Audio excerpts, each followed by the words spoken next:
নিত্যযাত্রীদের জন্য খুশির খবর। কাটোয়া আমোদপুর শাখায় বাড়ল ট্রেনের সংখ্যা। প্রসঙ্গত, আমোদপুর কাটোয়া রেলওয়ে প্যাসেঞ্জার অ্যাসোসিয়েশনের সদস্যরা বহুদিন ধরেই এই লাইনের ট্রেন বৃদ্ধির দাবি জানিয়ে আসছিলেন। অবশেষে দীর্ঘ আন্দোলন এবং ধারাবাহিকভাবে স্মারকলিপি জমা দেওয়ার ফল মিলল। কাটোয়া আমোদপুর শাখায় চালু হলো নতুন ট্রেন। সোমবার এই নতুন ট্রেন কীর্ণাহার ও লাভপুর পৌঁছাতে স্টেশনে অ্যাসোসিয়েশনের সদস্যরা ট্রেনটিকে ঢাক ঢোল এবং শঙ্খধ্বনির মাধ্যমে বরণ করে নেন। স্টেশন চত্বরে উপচে পড়ার মতো ভিড় দেখা যায়। পূর্ব রেল হাওড়া ডিভিশন সূত্রে জানানো হয়েছে, ট্রেন কাটোয়া স্টেশন থেকে প্রতিদিন বিকেল 3:50 ছাড়বে। আমোদপুর পৌঁছাবে ঠিক বিকেল 5:15। আবার আমোদপুর স্টেশন থেকে বিকেল 5:30 ছেড়ে কাটোয়া পৌঁছাবে সন্ধ্যে 6:50। নতুন ট্রেন চালু হওয়ায় যৎপরনায় খুশি নিত্যযাত্রী থেকে সাধারণ মানুষ। আজকে নতুন একটি ট্রেন পেয়ে আমরা খুবই আনন্দিত হলাম। প্রথম আমরা ইএমইউ ট্রেন পাচ্ছি, এটা নন সাবারবান এরিয়াতে।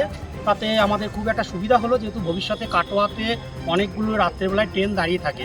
সেই ট্রেনগুলি এক্সটেনশন করার জন্য ভবিষ্যতে রেলমন্ত্রী মাননীয় প্রধানমন্ত্রীকে আজকে আমরা চিঠি দিলাম একটি। সেখানে প্রথম দাবি হচ্ছে আমাদের কলকাতা যাওয়া আসার মা ফুল্লারা ফার্স্ট প্যাসেঞ্জার ট্রেনের রামপুরহাট থেকে হাওড়া ভায়া কাটোয়া আমোদপুর লাভপুর কিন্নার ব্যান্ডেল। এটি আবার সন্ধ্যেবেলায় ছেড়ে আসবে 6:30 টাইমে হাওড়াতে, আর সকালবেলায় ছেড়ে যাবে রামপুরহাটে 4:30 সময় করে। আর দ্বিতীয় দাবি হচ্ছে একটা তীর্থ স্পেশাল ট্রেনের, যেটা দিন 15 আগে মাননীয় রেলমন্ত্রী স্বপন দেবনাথকে মজুমদারকে একটি চিঠি দিয়েছিল, যেখানে বলা হয়েছে একটি দুমকা দেওঘর হয়ে একটি ট্রেন চালানোর জন্য। এই ট্রেনটি আমরা নবদ্বীপ হয়ে আমোদপুর কাটোয়া তারাপীঠ হয়ে এই ট্রেনটি চালাতে বলেছি। তাতে এই রুটের ওপর সবচাইতে বেশি 51 সতীপীঠ আছে। এটা যদি চালানো হয় তাতে ঝাড়খণ্ডের সাথে পশ্চিমবঙ্গে একটা বিরাট রেলের মানচিত্রে যোগ হবে এবং রেলের ইনকাম বৃদ্ধি হবে। আমাদের মেন দাবি হচ্ছে যে এই রুটটা যেন মানুষের কাজে লাগে ভবিষ্যতে।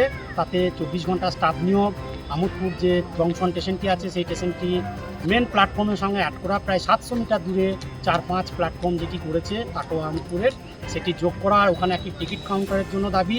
আর আমোদপুর কাটোয়া রুটে 24 ঘন্টা স্টাফ নিয়োগ এবং মেন দাবি কলকাতা যাওয়া আসার সকালবেলায় মা ফুল্লারা ফার্স্ট প্যাসেঞ্জার। এই ট্রেনটি দাবি জানিয়ে আজকে আমরা রেলমন্ত্রী মাননীয় প্রধানমন্ত্রীকে একটা চিঠি দিচ্ছি। সেই চিঠি অলরেডি স্টেশন মাস্টারকে জমা দেওয়া হলো এবং আমরা গতকালকে বাই পোস্টের মাধ্যমে পাঠিয়ে দেবো এবং ইমেলের মাধ্যমেও আমরা পাঠিয়ে দেবো।